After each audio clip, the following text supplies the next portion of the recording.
নমস্কার, নিউজ ভ্যানগার্ডের পর্দায় আপনাদের প্রত্যেককে স্বাগত জানাচ্ছি। আপনাদের সাথে আমি রয়েছি অঙ্কিতা। আজ একটি বিশেষ বিষয় নিয়ে আপনাদের সাথে আলোচনা করব। আজকের যে আলোচনার বিষয় তা হচ্ছে লালন গান এবং লোকসঙ্গীত। লালন শাহ, যাকে আমরা লালন ফকির নামেও চিনি, তিনি ছিলেন বাংলার মর্মী সাধক। তার গানে উঠে এসেছে সাম্য, মানব ধর্ম আর ভালোবাসার বাণী। তিনি বলেছিলেন, মানুষের চেয়ে বড় কোনো ধর্ম নেই। আজ আমরা আলোচনা করব লালনের গান কেবল লোকসঙ্গীত নয়, বরং এক অনন্ত দর্শন। তাই আজকের এই বিশেষ আলোচনায় আমাদের সাথে কিন্তু সুদূর পশ্চিমবঙ্গ থেকে চলে এসেছেন আমাদের স্টুডিওতে, কৃষ্ণনগর থেকে দুজন বিশেষ শিল্পী রয়েছে। প্রথমে তাদের সাথে আমি পরিচয় করাবো। আমার সাথে রয়েছেন লোকসঙ্গীত শিল্পী চয়নিকা পাল। প্রথমে আপনাকে নমস্কার জানাচ্ছি। আমাদের সাথে রয়েছে পরেশ সরকার, যিনি লোকসঙ্গীত শিল্পী আরো একজন। আপনাকেও জানাচ্ছি অসংখ্য ধন্যবাদ আমাদের সাথে যুক্ত হওয়ার জন্য। এই বিশেষ আলোচনা আমরা রেখেছি এক বিশেষ কারণে, কারণ বর্তমানে এই গান এখন বা এই যে মাটির টান শুধুমাত্র কিন্তু এই গানের মধ্য দিয়ে পাওয়া সম্ভব। তাই আজ যেহেতু আমাদের স্টুডিওতে দুজন শিল্পী রয়েছেন, তাই এই বিষয়গুলি নিয়ে কিন্তু আমরা বিস্তর আলোচনা করব। প্রথমেই আমার সাথে যেহেতু রয়েছে পরেশ সরকার, লোকসঙ্গীত শিল্পী, আমি প্রথমে আপনার থেকে জানতে চাই যে লালনের গানকে কেন আমরা শুধু সঙ্গীত নয়, এক জীবন দর্শন বলতে পারি। লালনের কথা এবং তার গান সারা বিশ্ব মানবতাবাদ এবং মানবপ্রেমী মানুষের মন জয় করেছে। তার আধ্যাত্মিক চেতনা মানুষকে বিকশিত হওয়ার যে অনুপ্রেরণা জুগিয়েছে, তাই আজ লালন বিশ্বের সমাদৃত। তাই লালনকে আমরা বুঝতে পারিনি সেইভাবে, যা তার গানে বলছে যে এমন মানব সমাজ কবে সৃজন হবে যেদিন হিন্দু, মুসলমান, বৌদ্ধ, খ্রিস্টান জাতিগোত্র নাই রবে। তিনি আবার বলেছেন, এমন মানব জনম আর কি হবে, মন যা করো তরাই করো এইভাবে। তাই লালন সারা বিশ্বের মানুষের কাছে একটা জীবন্ত দর্শন এবং আধ্যাত্মিক চিন্তার নবজাগরণ। তাই আমরা লালনকে ভালোবাসি এবং লালনের গানকে আমাদের পাথেয় করে নিয়েছি। লালনের চিন্তা দিকে দিকে জাগরণের জন্য আগামী 22 ও 23 আগস্ট ত্রিপুরার আগরতলায় 1 নম্বর হলে, রবীন্দ্র শতবার্ষিকী হলে অনুষ্ঠিত হবে লালন ও ফোক ফেস্টিভ্যাল।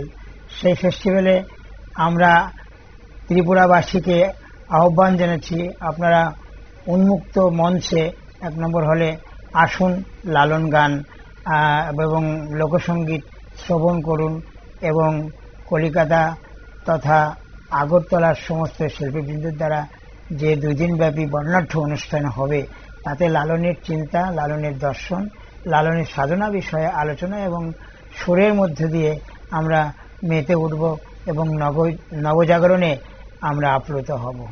এই আমাদের ইচ্ছা বা প্রয়াস। একদম। এবং আপনি যেহেতু ইচ্ছের কথাটা তুলে ধরলেন এবং লালন লোকসঙ্গীত শোনার জন্য যেহেতু প্রত্যেককে আমন্ত্রণ জানালেন, তবে অনুষ্ঠানের শুরুতেই চলুন 1-2টি গান আমরাও শুনি, যদি একটু 2টি গান তুলে ধরেন। হ্যাঁ, আমরা মনের মানুষের সন্ধানে ঘুরে বেড়াচ্ছি, তার থেকে লালনের গানের একটা কথার 2-1টি লাইন আমি আপনাদের শোনাচ্ছি।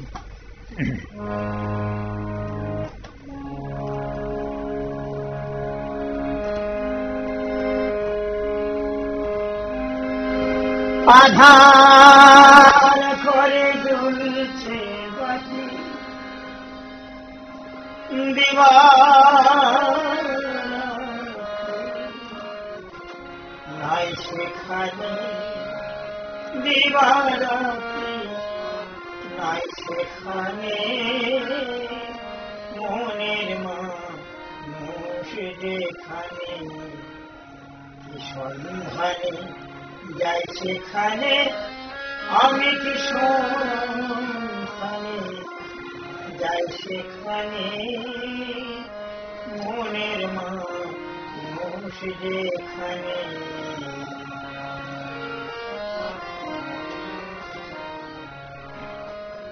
যেতে পথে কামনা নদীতে সামনে দেখি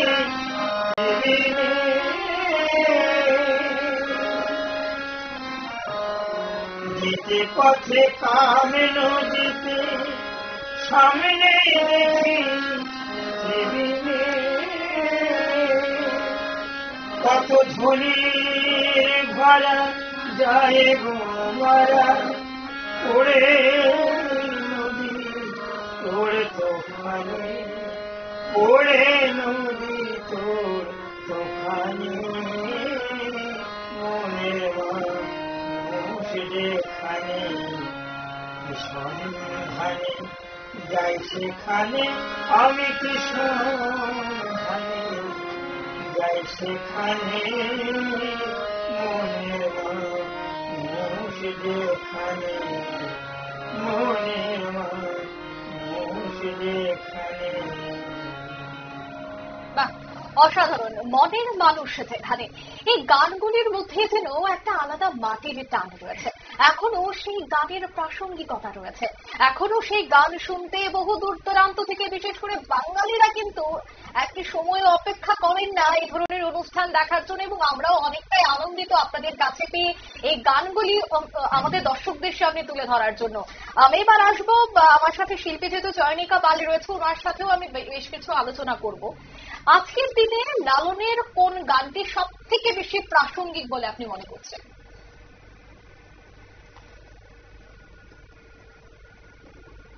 অন্যদিকে বর্তমানে এই যে লালনের গান, সেই লালনের গান কি মনে হয় বর্তমান সমাজে কতটা প্রাসঙ্গিক?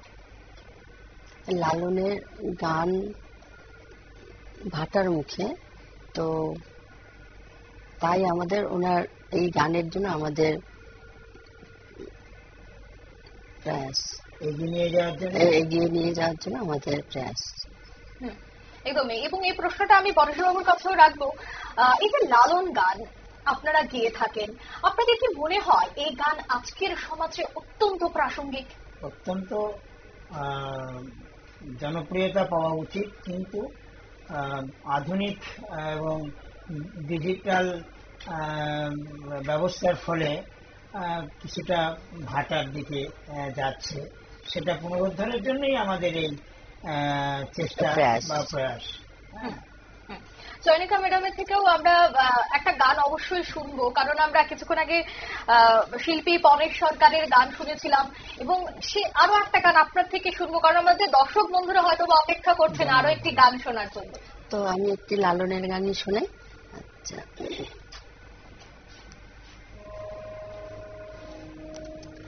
জন্ম ভোরে একদিন না, জন্ম ভোরে একদিন না, একদিন না আমি দেখলাম তারে আমার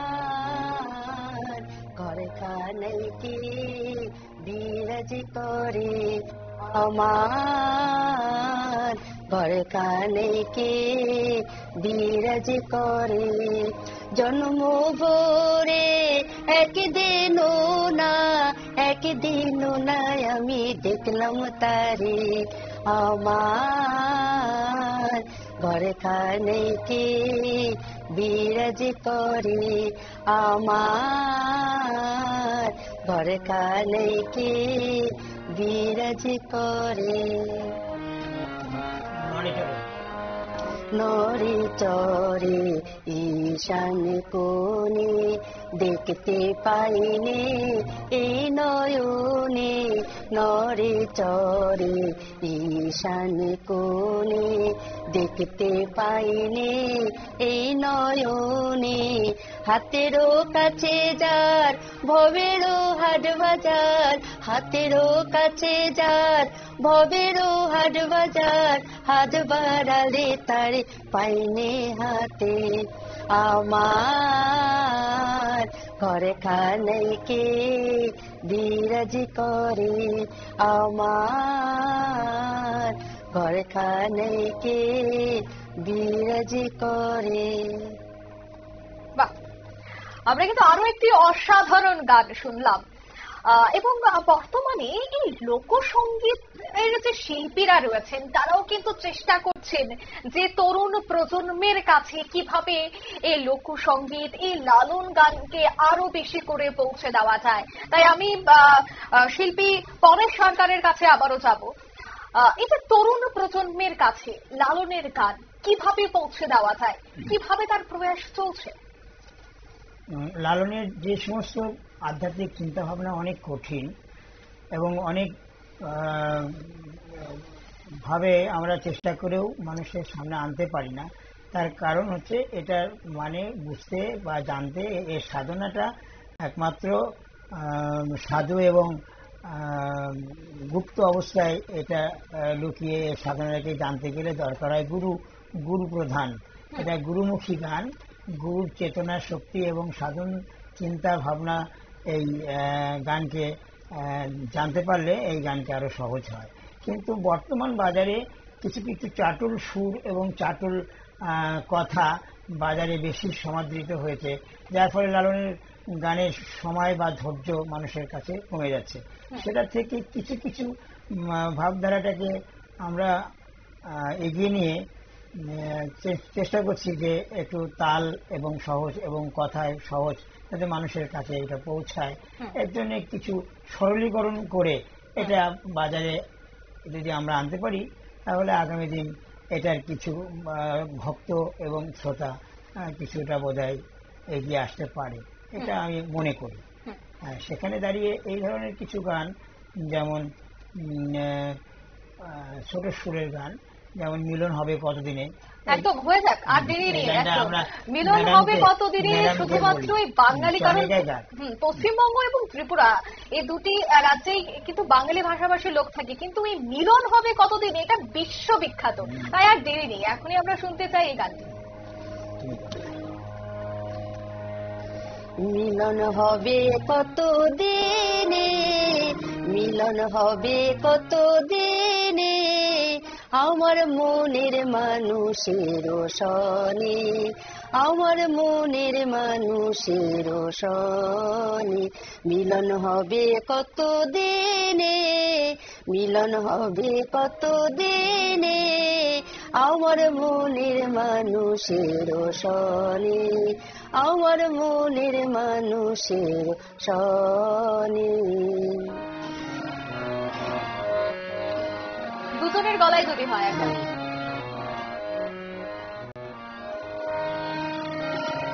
চাতক প্রায় নিশে চেয়ে থাকে কালো শোষে, চাতক প্রায় নিশে চেয়ে থাকে কালো শোষে, হব বলে চরণ দাসী, হব বলে চরণ দাসী, ওটা হয় না কপাল গুনে, ওটা হয় না কপাল গুনে, আমার মনের মানুষের সনে, আমার মনের মানুষের সনে, আমার মনের মানুষের সনে, আমার মনের মানুষের সনে।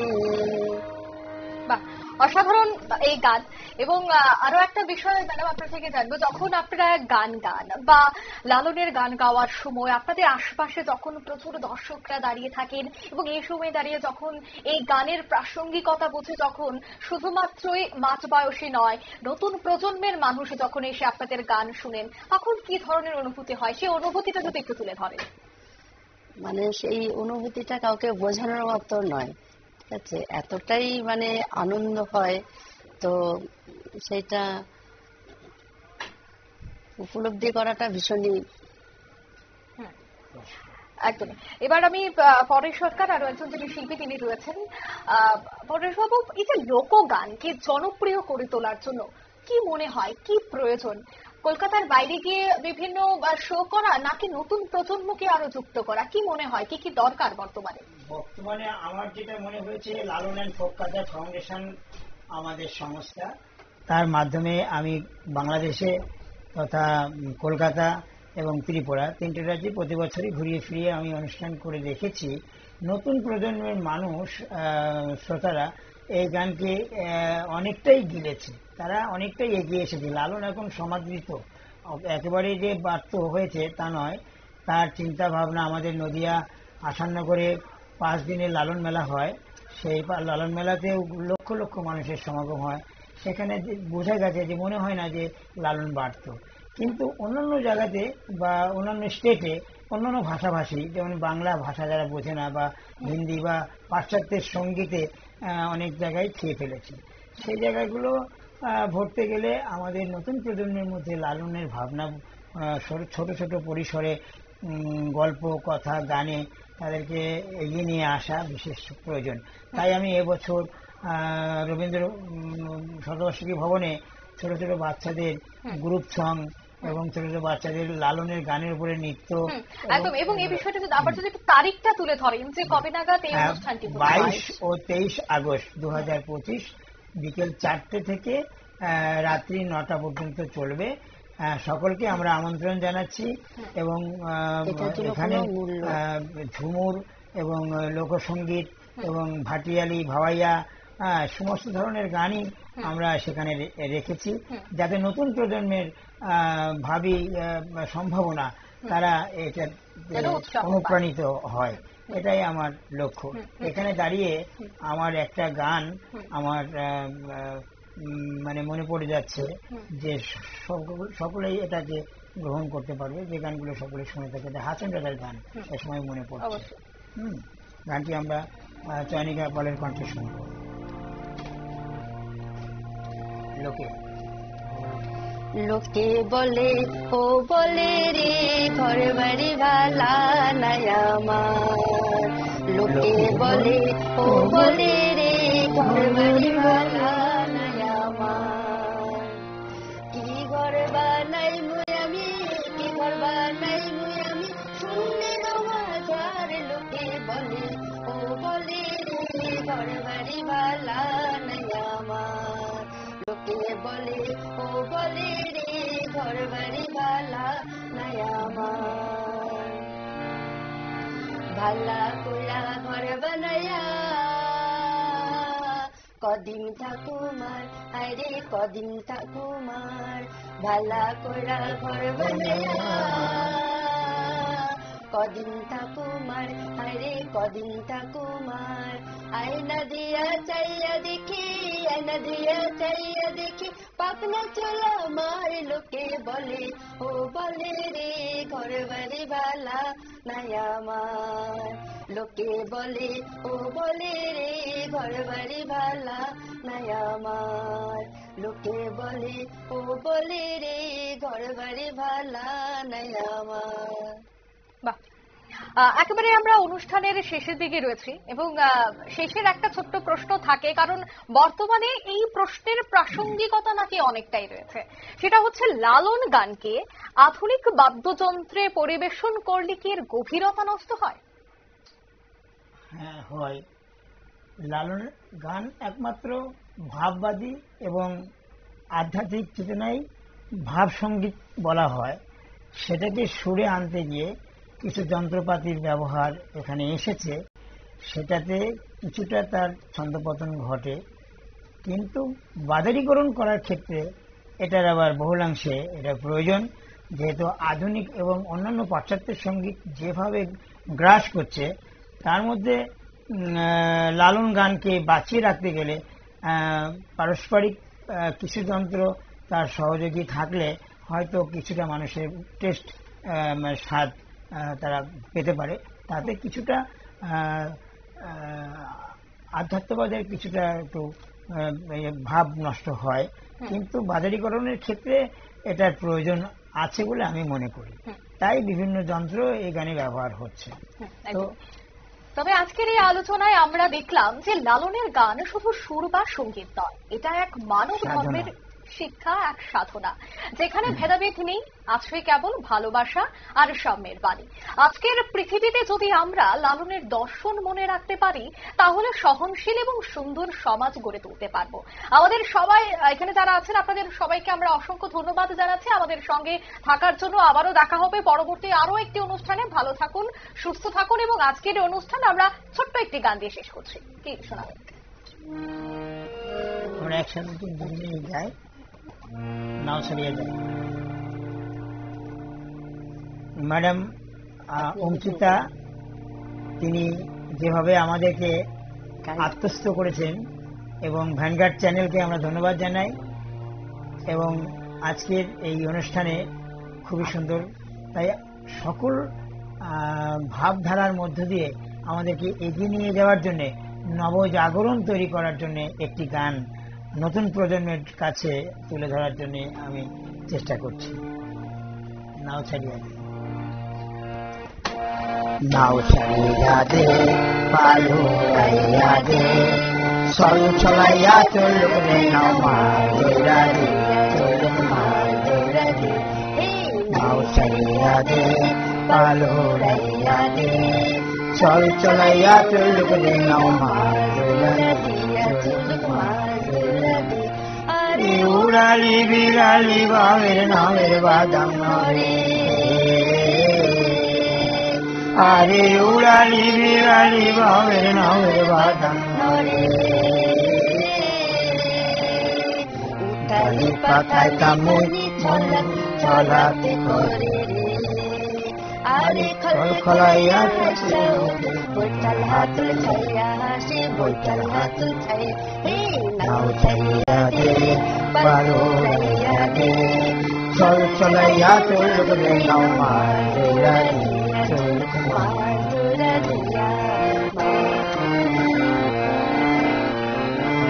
শেষের গুলি শালি ধানি শ্যামলা বনি হইলা বনি রাখে, তীর চিরাইয়া নামে চাইয়া রো তোপন মাপে মাপে, রো তোপন মাপে, আরে চিরুলে চিরুলে ফুলে ভোমরা ভোমরি খেলে রে, আরে চিরুলে চিরুলে ফুলে ভোমরা ভোমরি খেলে রে, নিতালি পাতাইলাম মনে নিতা পাইতাম যদি, আরে খলাইয়া খালে পানি নাচি তুইয়া তুই, দেখো নাচি তুইয়া তুই, নাও ছাড়িয়া দে, পালুরাইয়া দে, চল চলাইয়া আউ দইরা দিয়া, চলুক মার দইরা দিয়া, মার দইরা দিয়া, চলুক মার দইরা দিয়া, মার দইরা দিয়া, চলুক মার দইরা দিয়া, মার দইরা দিয়া, চলুক মার দইরা দিয়া। নমস্কার। আপনার এই ভ্যানগার্ড চ্যানেলে আপনাদের অসংখ্য ধন্যবাদ আমাদের সাথে সময় দেওয়ার জন্য, এবং এই ভালো কিছু গান আমাদের এবং আমাদের যারা ভ্যানগার্ডের দর্শকরা তাদেরকে উপহার দেওয়ার জন্য আপনাদের অসংখ্য ধন্যবাদ। আজকের এই সংবাদ এবং আজকের এই যে দুঃখিত আজকের যে এই মূল অনুষ্ঠান আমাদের ছিল লালন গান নিয়ে এবং লোকসঙ্গীত নিয়ে, এই অনুষ্ঠান আমরা এখানেই শেষ করছি। আমাদের পরবর্তী খবরাখবরে চোখ রাখবেন। এই মুহূর্তে নিয়ে নিচ্ছি ছোট্ট একটি বিজ্ঞাপন বিরতি। নমস্কার।